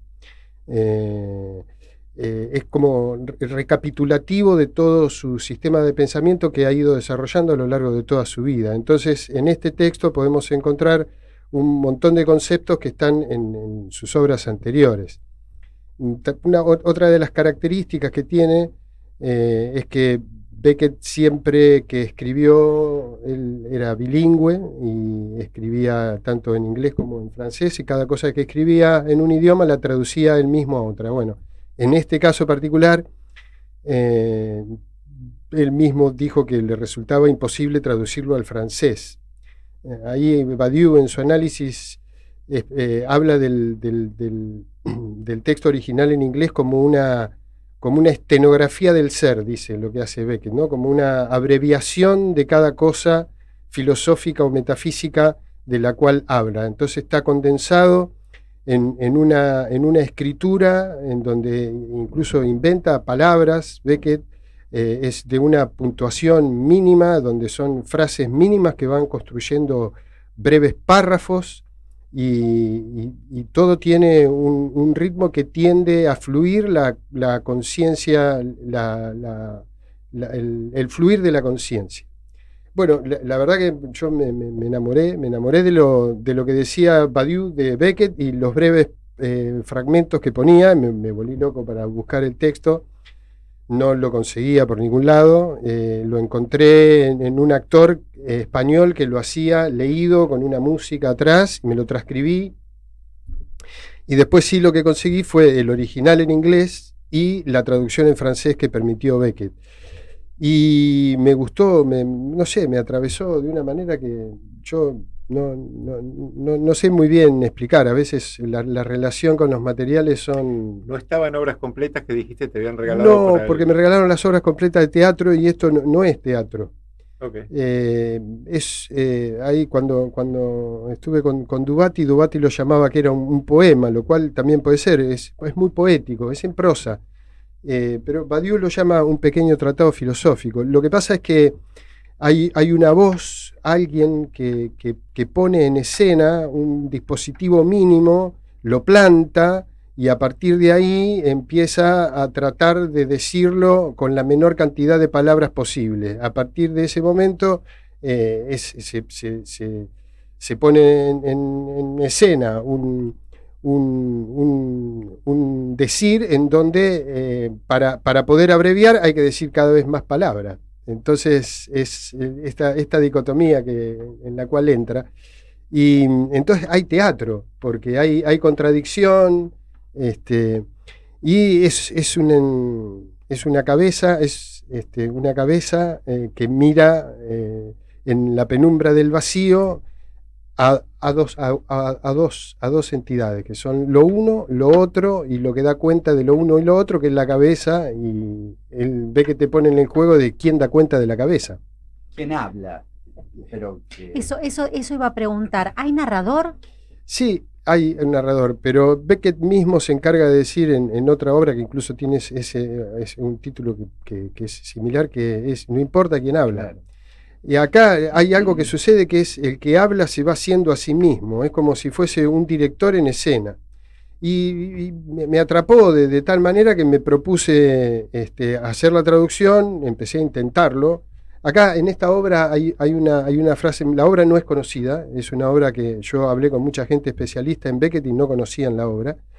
Pero sí hay una frase que es muy conocida, que es intentar de nuevo, fracasar mejor, o inténtalo de nuevo, fracasa mejor, que pertenece a esta obra.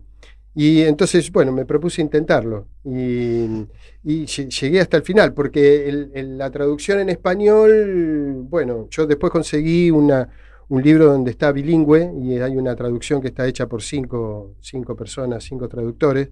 Bueno, y hay un abismo entre el decir español y el nuestro, por un lado, y por otro lado, la cuestión académica, ¿no? Yo hice un trabajo en donde lo traduje pensando en decirlo en voz alta. Entonces, bueno, me apasionó eso, sin saber si me iban a dar los derechos, nada. Así que estoy con esto en la cabeza desde hace desde hace mucho tiempo. Y la casualidad fue que me regalaron el libro y empezó esto un 6 de abril y la obra la estrené un 6 de abril, 7 años después. Y otra de las características que tiene, porque también, bueno, ahí Beckett es premio Nobel de literatura, un hombre que ha revolucionado el teatro y el pensamiento occidental desde mitad del siglo pasado. Entonces es un texto en donde está engordado de filosofía y de metafísica, pero también tiene lo que tienen los grandes autores. Yo lo comparo con Shakespeare, en la dimensión que tiene, en donde es capaz de, a través de su lenguaje y de su poesía, de llevar a uno a una parte donde salir de la intelectualidad y dejar que a uno le pase en la mente y en el cuerpo lo que esas palabras que él pone en escena te abran. Para mí es un texto exorcista. A mí me pasa que me abre canales cuando lo hago y siento que al que está escuchando le pasa algo similar. No exactamente lo que me pasa a mí, pero sí que abre canales. Así que bueno, me enamoré de esto y hubo un primer intento con dirección de Facundo Ramírez para hacerlo en el 2018. Llegamos a la mitad, después tuvimos que parar por cuestiones de trabajo de ambos y no pude volver. Porque te absorbe, porque es muy difícil para estudiar, entonces te absorbe, necesitas mucho tiempo, mucha energía, dedicarle mucho tiempo, y entonces no pude volver, fue pasando el tiempo, vino la pandemia, hicimos otros trabajos, yo hice Olvídate del Matadero con Claudio Martínez Bell, hicimos Las Criadas de Jean Genet con Facundo Ramírez, y finalmente hace 2 años más o menos dije, lo quiero hacer, porque cada vez que iba, digo, a ver si esto realmente es para hacer, y lo leía, lo empezaba a leer y hasta el final, sí, le digo, lo tengo que hacer. Pedimos los derechos, nos dieron los derechos, aceptaron mi traducción en los derechos y bueno, ahí nos pusimos en campaña otra vez. Así que ya estamos llegando hasta acá. Quería preguntarte, Pablo, no sé si voy siguiendo bien la idea, pero sí por haber sido espectadora de otras obras de Beckett y de sus textos. En me parece que lo que juega es ese efecto que tiende a una sintaxis mínima, sí, pero al mismo tiempo en esa sintaxis mínima hay como un recurrir cada vez más a un lenguaje que en definitiva lo que marcaría sería su imposibilidad. Sí. ¿No? No toma el aspecto comunicacional o la trama del lenguaje, sino que marcaría o jugaría todo el tiempo con esta dimensión paradojal. Sí. Te preguntaba, porque como actor, ¿no? ¿Qué diferencia le encontrás en ese encarnar un texto que por ahí tiene una historia, una narrativa, ¿no? Y esto que suena más bien de construcción todo el tiempo, o es una idea mía, digamos, me da la sensación escuchándote que el trabajo es de deconstrucción. Sí, a mí me resultó un desafío apasionante. Digo, en el teatro independiente, bueno, yo trato de buscar los materiales que me atraviesen y que me representen un desafío y bueno, esto era la verdad un desafío muy, muy grande para mí.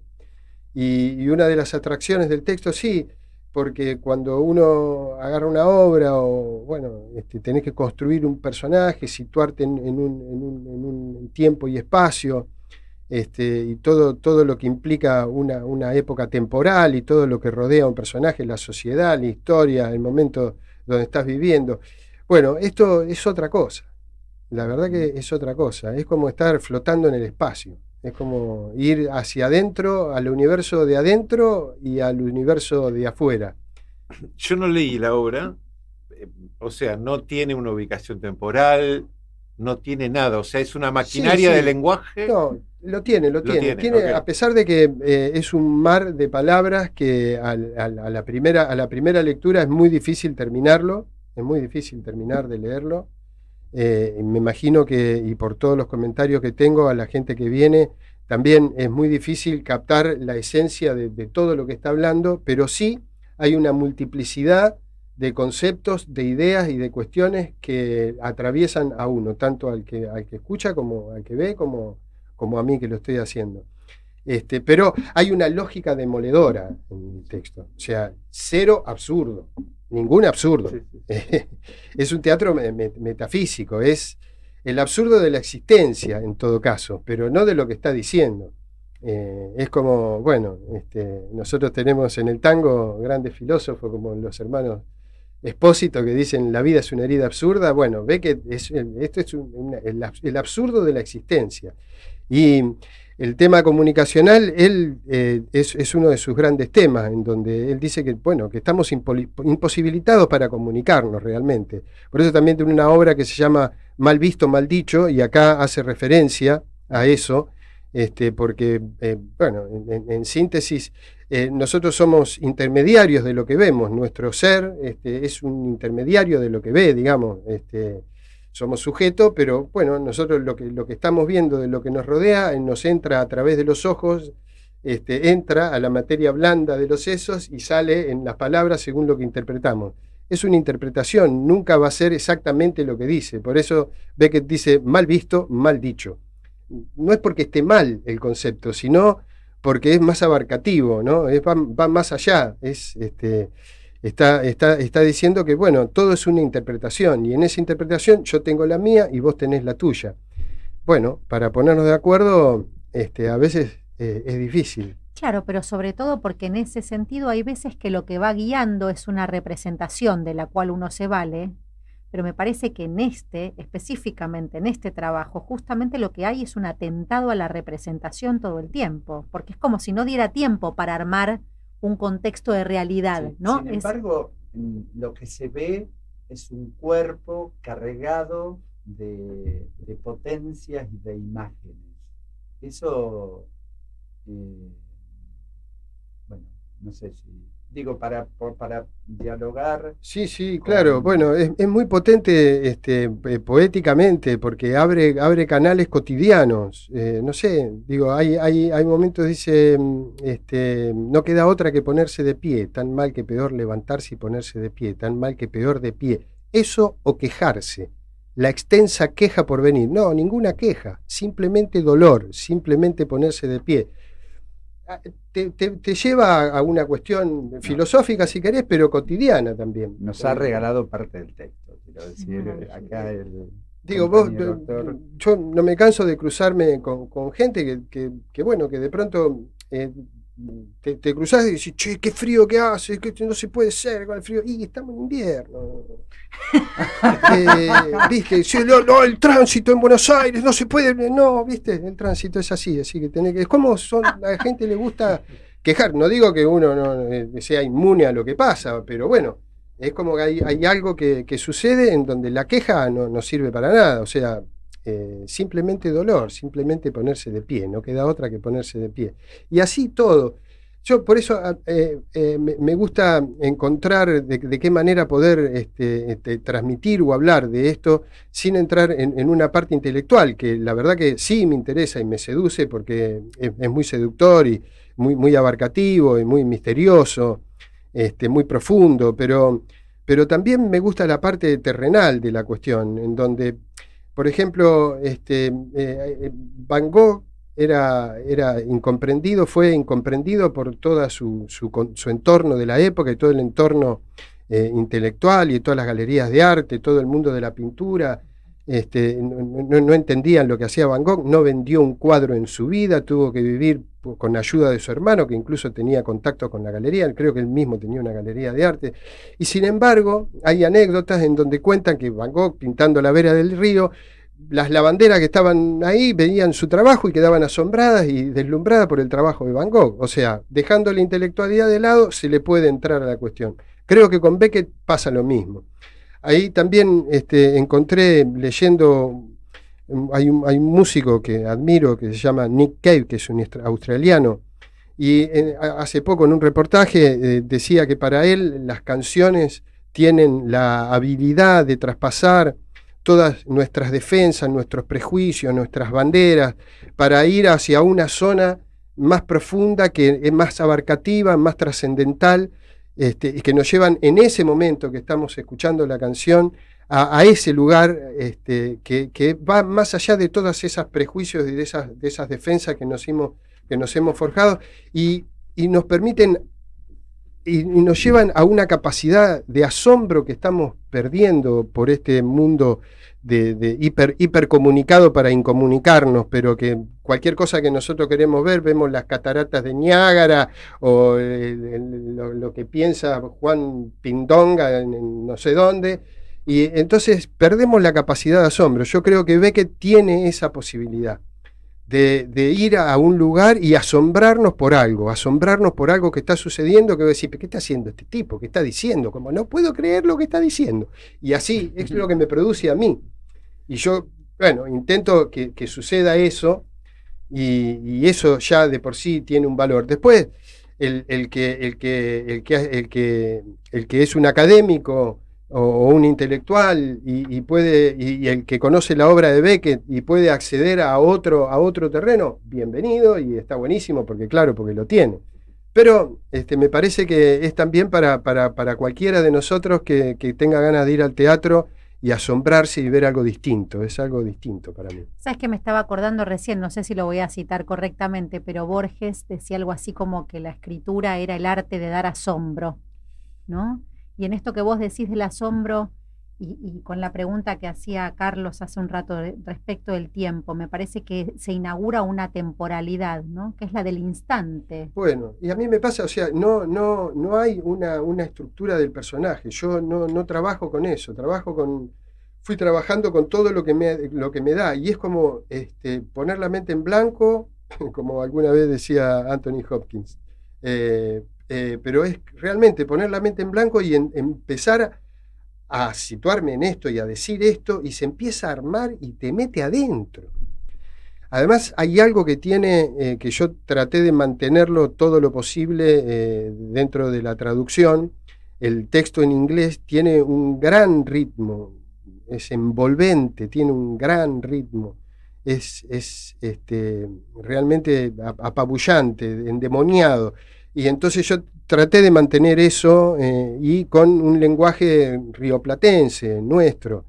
Y entonces, bueno, y esto al trabajar la traducción diciéndolo en voz alta, bueno, fui acomodando el texto siendo fiel al original, pero buscando las palabras que a mí me quedaban cómodas para poder ir yendo y yendo y yendo. Entonces, es como una ópera en prosa, es como una yo lo veo como un musical. Entro y cuando termino quedo así asombrado de haber terminado, porque no puedo creer que uno tenga, porque creo que los actores estamos preparados para hacerlo, y cualquiera que se ponga y le dedique tiempo lo puede hacer. Pero me asombra que tengamos esa capacidad de asimilar semejante locura y ponerla en acción. Sí, además en lo que estás contando me parece que lo que transmitís es que una cosa es que un actor interprete y otra cosa es que el actor sea interpretado por eso, ¿no? Como si en esta experiencia que vos estás contando del trabajo textual, es como si el texto te tomara. Te toma, sí, te toma y te saca. Por eso pienso que es como exorcismo. Yo soy agnóstico, pero esto es exorcismo. Sí, sí. Y además, haciéndolo, atravesándolo, se va abriendo esto, vas comprendiendo. Yo para poder asimilarlo tuve que comprender cada cosa que decía. Obviamente que no comprendo todo, ni mucho menos, pero sé dónde estoy parado. Entonces para eso yo lo dividí en 9 escenas arbitrarias según mi organicidad, pero son 9 escenas, que las 3 primeras escenas son la mitad de la obra y las otras 6 son la otra mitad, dura 55 minutos. Lo dividí también de manera arbitraria, si bien hay párrafos, pero hay algunos que uní, entonces lo tengo en 81 párrafos. Lo hicimos con Leandra Rodríguez y con Nico Diab. Leandra en el diseño lumínico y de luces, y Nicolás Diab de sonido. Pero fueron mucho más que eso, porque esto lo armamos juntos. Entonces armamos un dispositivo en donde también hacemos un homenaje a otra de las obras de Beckett, que es Quad. Entonces trabajamos sobre un cuadrado atravesado por 2 diagonales con un cuadradito en el medio, que es la escenografía, el piso de Quad. Y entonces yo esas 9 escenas las situé en ese piso. Cada escena tiene un momento diferente en el piso. Y eso lo fuimos trabajando con Lea en la distribución del espacio y en la iluminación, que es muy importante porque esto se desarrolla en la penumbra del vacío. Entonces, en todo momento sé a dónde estoy y dónde estoy parado. Al atravesarlo, al abrirlo, al comprenderlo, te das cuenta que tiene mucho humor. Tiene un humor muy particular, ¿no? Pero tiene mucho humor este tipo. No es que la gente va a ir y se va a cagar de risa, pero hay funciones donde sí pasa, donde la gente capta, ya desde el título. Vos me preguntabas, la traducción es Rumbo a Peor en español, en castellano. Ahí hay un guiño a lo que la historia cuenta de que juega con ese título, con una novela inglesa. Sí, hay una novela inglesa, la obra se llama Wordsworth How, que es una expresión como hey, ¿no? Pero es barrio peor barrio, es Wordsworth, es peor barrio, sería literal sería peor barrio. La expresión indica... hace referencia a una novela de 1855, pero también hubo una obra de teatro isabelina que se llamaba de la misma manera. Uh-huh. Y hace referencia a varias cosas, pero una de ellas es que para las diligencias o los barcos, según la época, para captar a los que tenían, a sus clientes, digamos, anunciaban hacia el oeste, se llama la novela y la obra, se llaman Westward Ho. Entonces, Westward Ho, es como vamos hacia el oeste, Westward Ho. Entonces, este tipo le pone hacia el peor barrio. Vamos hacia el peor barrio, o sea, rumbo a peor es la síntesis, es rumbo a peor. Bueno, además, esto yo lo pensé a pensar en la época de Macri, en donde digo rumbo a peor, ¿qué título? Si bien la obra no es política, todo es político, pero digamos, si bien la obra no es una obra exclusivamente política, digo, en este momento, hacer una obra que llame Rumbo a Peor define dónde estamos. Anticipación. Pero jamás me pude imaginar, si ya lo de Macri era una locura, o sea, que estemos viviendo lo que estamos viviendo, no tiene parangón, digamos. Yo, la verdad es que estoy completamente desconcertado, estoy pre-Kirchner. Pre-Kirchner, es como si no hubiese existido el kirchnerismo, estoy pre-Kirchner, o sea, me llevaron de vuelta al abismo. Entonces, bueno, Rumbo a Peor es como para hacerlo en esta época más que nunca, así que bienvenido, que no lo pude hacer en el 2018, Rumbo a Peor, ahora. Nunca mejor contexto epocal, digo, en relación a lo que está diciendo ahora Pablo. Bueno, creo que el refrán que nosotros tenemos acá conocido, que es siempre se puede estar un poco peor, ¿no? ¿Para qué estar mejor si uno puede estar peor? Si uno puede pasar, claro. Hay una frase. Si la seguís haciendo dentro de 10 años, vemos cómo estamos. No, esperemos que no. Yo creo que no. Yo creo que la cosa es cíclica, así que yo estoy convencido de que esto se va a terminar, que se va a caer, que va a explotar, lamentablemente.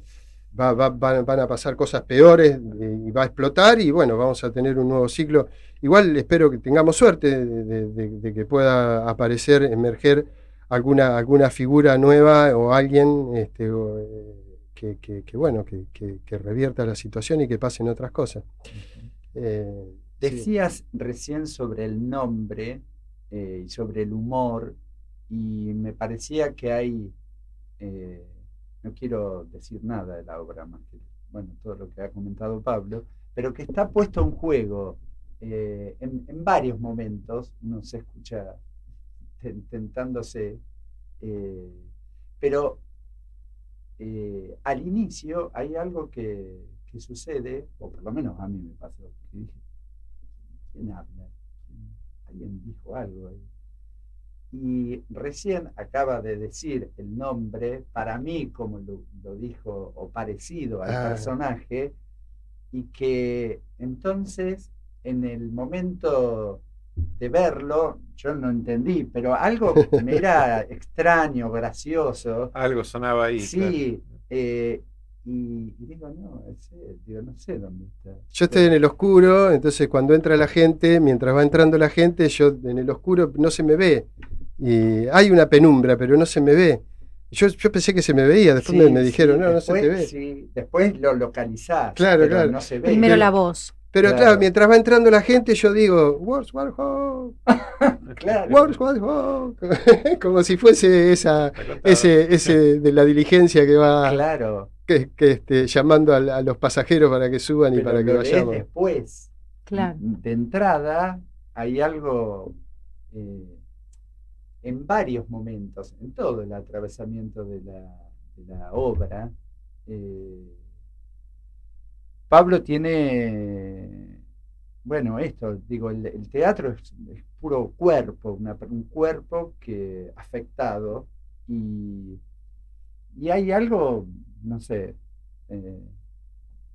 porque no pude dejar de tener en mente a otro maestro nuestro, que es a Gito Audiver, en la disponibilidad y en la enorme entrega de cuerpo, alma, y que es ese cuerpo ahí vibrando. El nivel de producción y de poética escénica que produce, no se la pierdan, muchachos y muchachas.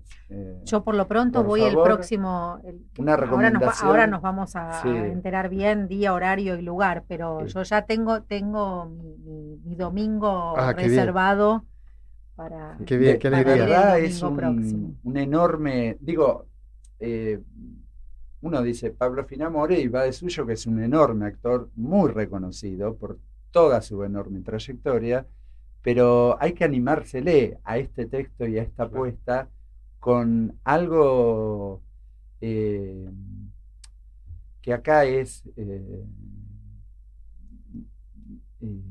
que es el caracú de lo más vital que podemos tener, y sobre todo en esta ciudad, y a nivel de la producción potente y poética de nuestro teatro independiente. Y la construcción además, ¿no? Porque es la elaboración del texto, la Sí, traducción, es un la laburo adaptación, enorme, y lo la dirige, actuación y y la lo dirección.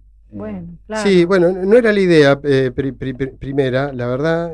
Me gusta que me dirijan, me gusta estar acompañado por compañeros, compañeras, para poder discutir, para sumar ideas, cabeza, cuerpo y corazón. Así que era Facundo Ramírez. Bueno, no pudimos aquella vez en el 2018, y cuando volvimos a la carga, digamos, volvimos juntos. Lo que pasa que pusimos fecha, conseguimos teatro para fin de marzo, principio de abril, y se nos volvieron a cruzar la agenda, y yo ya había empezado a estudiar. Teníamos el plan de con él empezar a ensayar el 1 de febrero para darle con todo 2 meses, todos los días. Entonces yo empecé a estudiar en octubre para tener la letra sabida a fin de año, y ya cuando empecemos a ensayar yo ya esté con la letra manchada, si no se puede hacer. Y se nos cruzaron las fechas, las agendas, le pasó algo a Facu esta vez, y entonces tenía que estrenar él otro espectáculo en la misma fecha, y entonces las dos cosas juntas, yo digo, no, Facu, las dos cosas juntas no. Bueno, me dice, atrasalo, ni en pedo. Yo ya lo empecé a estudiar, y esto me lo tengo que sacar de encima, además. Claro, porque es algo que no hay manera de que yo no lo haga. O sea, lo tengo que hacer porque si no, hace 7 años que lo tengo adentro. Estirarlo en el tiempo, no, me resultaba imposible la idea. Así que, bueno, nada, todo bien, somos amigos, así que todo bien. Él siguió por su lado y yo por el mío, y ya a esa altura no había posibilidad de llamar a alguien para que me dirija. Es un texto muy difícil, y yo estudiándolo lo fui haciendo, porque para poder estudiarlo tuve que ponerlo Y en el cuerpo. refinando la traducción y Sí, lo que sí, bueno, la verdad que estuvo muy bien sumar, y eso yo lo pensé en Leandra, que nos conocemos hace muchos años, hicimos 3 trabajos juntos antes que esto. Entonces Leandra era una garantía de gente que sabe, que conoce Beckett, que conoce los materiales, que se apasiona, y que no solamente íbamos a trabajar con la iluminación, sino en un todo, en conjunto con Nico, que también trabajamos juntos los 3 en 3 obras. Hacía rato que no trabajábamos. Se nos va el programa. ¿Y qué día te vemos? Bueno, la obra Rumbo a Peor, estamos en Moscú los domingos, Moscú Teatro, que está en Ramírez de Velasco 535, Ramírez de Velasco entre Scalabrini Ortiz y Malavia. Los domingos a las 20 horas pueden sacar la entrada por alternativa o en el mismo teatro. Muy bien, se nos ha ido volando el programa una vez más. Muchísimas gracias, Pablo, por tu Gracias a visita. ustedes. Gracias, Gabriel. Gracias, Gracias, Carlos. Valentina. Por favor. Nos vemos la semana que viene entonces en un nuevo episodio de Pulsión de Radio. Muchísimas gracias.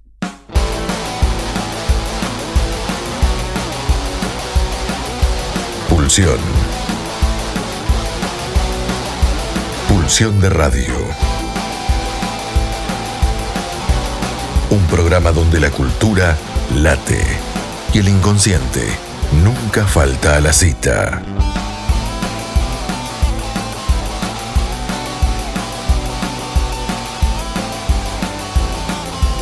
Nos volvemos a encontrar el próximo jueves de 22 a 24, aquí en la RZ.